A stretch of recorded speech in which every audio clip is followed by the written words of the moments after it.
मौलाना तारिक जमील साहब एक motivational speaker हैं या वो एक इस्लामिक स्कॉलर है? पृथ्वीराज चौहान से मौलाना साहब का क्या ताल्लुक है? मौलाना तारिक जमील साहब ने कितनी दुनियावी तालीम हासिल की और दीन की तरफ कैसे आए? बस यही सारी बातें डिस्कस करेंगे हम इस वीडियो में, तो मेरे साथ बने रहिए। मौलाना तारिक जमील मौलाना Tariq Jameel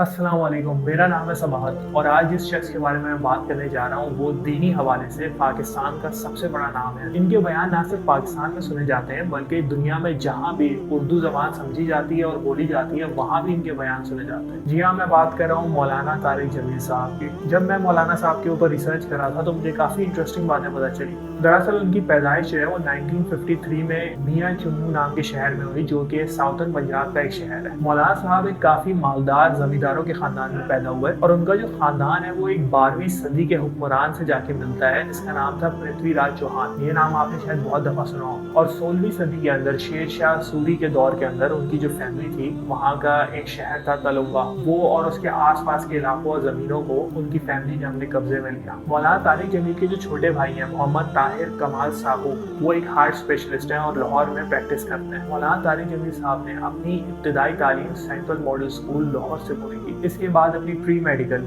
education government college Lahore से पूरी करने के बाद किंग एडवर्ड कॉलेज में दाखिला लिया और ये वही कॉलेज है जहाँ पे डॉक्टर सार अहमद ने भी अपना MBBS कंप्लीट किया था। लेकिन वहाँ पे जो तबलीगी जमात के अफराद थे उनकी वजह से उनकी जिंदगी की राह बिल्कुल बदल गई और उन्होंने दुनियावी तालीम को हासिल करने के बजाय दीनी तालीम हासिल करने का फैसला किया। मौलाना तारिक जमील ने अपने बयानात में खुद इस बात का जिक्र किया है कि कैसे जब उन्होंने ये फैसला किया कि वो अपने MBBS को छोड़ के दीन की तालीम की तरफ जाएंगे तो उनके वालिद उनसे बहुत नाराज हुए। यहाँ तक कि उनके वालिद ने ये भी कहा कि अगर तुमने मौलवी बनना है मेरे घर से निकल जाओ। लेकिन उनकी दीन के लिए पूरी डेडिकेशन थी। खानदानी तौर पर रईस होने के बावजूद भी उन्होंने फैसला किया कि वो अपनी बाकी तालीम जामिया अरेबिया रायबंद से हासिल करेंगे, जहाँ पर उन्होंने कुरान हदीस और सूफिज्म को पढ़ा और साथ ही साथ उन्होंने मंतक और फलसफे की भी तालीम हासिल की। मौलाना साहब का जिस फिरके से ताल्लुक है वो फिरका देवबंद है और इस वक्त मेरी नज़र वो तबलीगी जमात का सबसे बड़ा नाम है। मौलाना तारिक जमील साहब दुनिया भर में सफर करते हैं, अलग अलग मुल्कों में तकरीरें देते हैं। मौलाना तारिक जमील साहब के जो लेक्चर्स होते हैं वो बहुत ही इमोशनल होते हैं और इंसान को मजबूर कर देते हैं कि वो अपने खुद के तर्ज अमल के बारे में सोचे। इसी वजह से जब दुनिया में कहीं भी अनाउंस होता है कि मौलाना तारिक जमील साहब यहाँ आने वाले तकरीर के लिए, तो वहाँ पे हौज भर जाते हैं। तकरीरों में हमेशा बातें करते हैं खुद को बेहतर इंसान बनाने की, एक इंसान का जो दूसरे इंसान के ऊपर हक है उसको अदा करने का, चाहे वो मियाँ का बीवी के ऊपर हक हो या बीवी का मियाँ के ऊपर हक हो,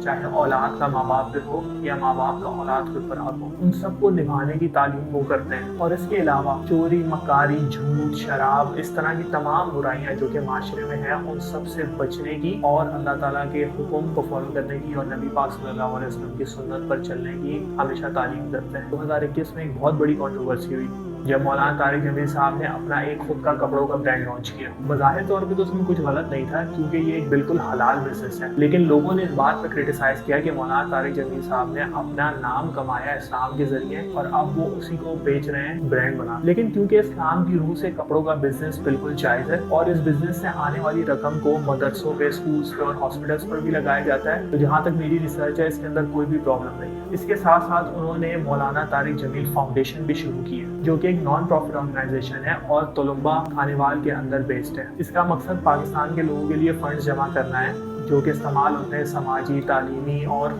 सेहत के कामों को बढ़ावा देने के लिए। मौलाना तारिक जमील साहब मेरी नज़र में एक शरीफ, डाउन टू अर्थ, सादा और अच्छे इंसान हैं जिनकी इस्लाम के लिए बहुत ज़्यादा खिदमत है। आज लाखों लोग ऐसे हैं जो कि मौलाना तारिक जमील साहब के बयानात सुन के इस्लाम की तरफ आए हैं और पूरे तरीके से इस्लाम को फॉलो भी कर रहे हैं। और ऑफ कोर्स मेरी दुआ है कि अल्लाह ताला उनके इस्लाम के अंदर और बरकत दे। लेकिन एक चीज़ मैं ज़रूर कहना चाहूँगा कि जितने भी दाई मौजूद हैं इस वक्त, जब भी वो किसी हदीस या आयत को कोट करें अपने बयानात के अंदर, तो ये बात ज़रूरी है कि वो उसका कोई रेफरेंस भी दे। और अगर रेफरेंस नहीं दे सकते तो कम से कम उसको वर्ड टू वर्ड बयान करें उसी तरह जिस तरह वो आयत या फिर वो हदीस मौजूद है किताबों के अंदर। वरना अक्सर ऐसा होता है कि कुछ हदीस ऐसी बयान कर दी जाती हैं जो कि ज़ईफ़ होती हैं, या फिर कभी कभार ऐसा होता है कि किसी आयत या हदीस को उस तरह से बयान किया जाता है जो उसका असल मकसद है वो हट के उसका कुछ और मतलब बन जाता है। एक और चीज़ जो मैं हाईलाइट करना चाहूँगा वो ये कि मैं तबलीगी जमात के काम को बहुत अप्रिशिएट करता हूँ। ना जाने ये लोग कहाँ कहाँ जाकर इस्लाम की तबलीग करते हैं, चाहे वो अमेरिका हो, यूरोप हो, यहाँ तक कि अफ्रीका के जंगलात में भी जाकर लोगों ने तबलीग की है और उनकी दावत को लोगों ने कबूल भी किया है और इस्लाम लेकर आए हैं। लेकिन हर सोसाइटी के अंदर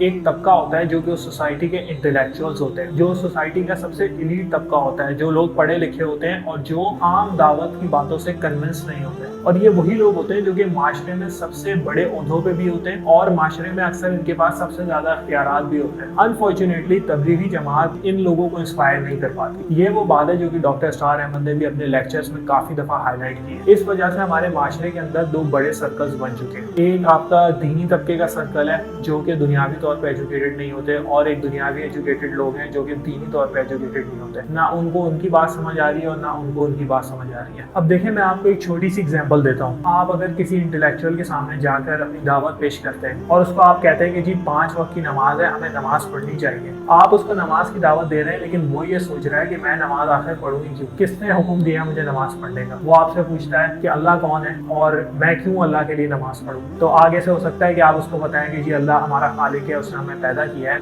लेकिन आगे से वो बहुत सारे साइंटिस्ट का रेफरेंस आपको दे सकता है जो ये मानते हैं कि खुदा ही नहीं है। वो द गॉड डिल्यूजन या इस तरह की बहुत सारी ऐसी किताबों के रेफरेंसेस दे सकते हैं जिसमें ऐसे फैक्ट्स को बयान किया गया है कि जिससे खुदा की एग्जिस्टेंस को ही मना कर दिया गया है। तो उन बातों को आगे से काउंटर करने के लिए आपके पास भी साइंटिफिक नॉलेज होनी चाहिए। आपको भी पता होना चाहिए कि किस तरह से साइंस भी ये प्रूव करती है कि खुदा एग्जिस्ट करता है। बहुत से बड़े बड़े साइंटिस्ट भी ये मानने पे मजबूर हो चुके हैं, साइंस विदाउट गॉड इज लेम। इसी तरह से आप उसको कन्विंस कर सकते हैं, अदरवाइज वो शख्स आपकी बातों से कन्विंस नहीं होगा। इससे मैं खुद को भी रिलेट कर सकता हूँ क्योंकि बचपन में मैंने भी हमेशा साइंस पढ़ी, और जब मैं बड़ा होने लगा और तबलीगी जमात मेरे पास आया करती थी तो उनकी बातें काफ़ी इंटरेस्टिंग होती थी, लेकिन मुझे मुतासिर नहीं कर पाती थी। एक और चीज़ जो मैं समझता हूँ जिस पर तबलीगी जमात को काम करने की ज़रूरत है वो ये है कि उनका सारा जोर अपनी दावत में इबादत के ऊपर होता है। हालांकि इस्लाम जो है वो सिर्फ इबादत का नाम नहीं है, बल्कि इबादत से आगे बढ़ के एक पूरा इस्लामिक निज़ाम, एक पूरा Islamic political, social, economical system कायम करने का नाम भी है। हाउएवर, इन सारी बातों के बावजूद भी मैं समझता हूँ कि तबलीगी जमात की बहुत बड़ी कंट्रीब्यूशन है बहुत से लोगों को इस्लाम की तरफ लाने के लिए। अल्लाह करे कि उनको इस काम के अंदर और कामयाबी मिले और वो इस काम को और भरपूर तरीके से करें। मेरी जो राय थी इस मामले में वो मैंने दे दी है। आपकी जो राय है वो आप कमेंट बॉक्स में ज़रूर लिख दीजिए। मेरा चैनल सब्सक्राइब करें और मेरी वीडियो को लाइक करना मत भूलिएगा।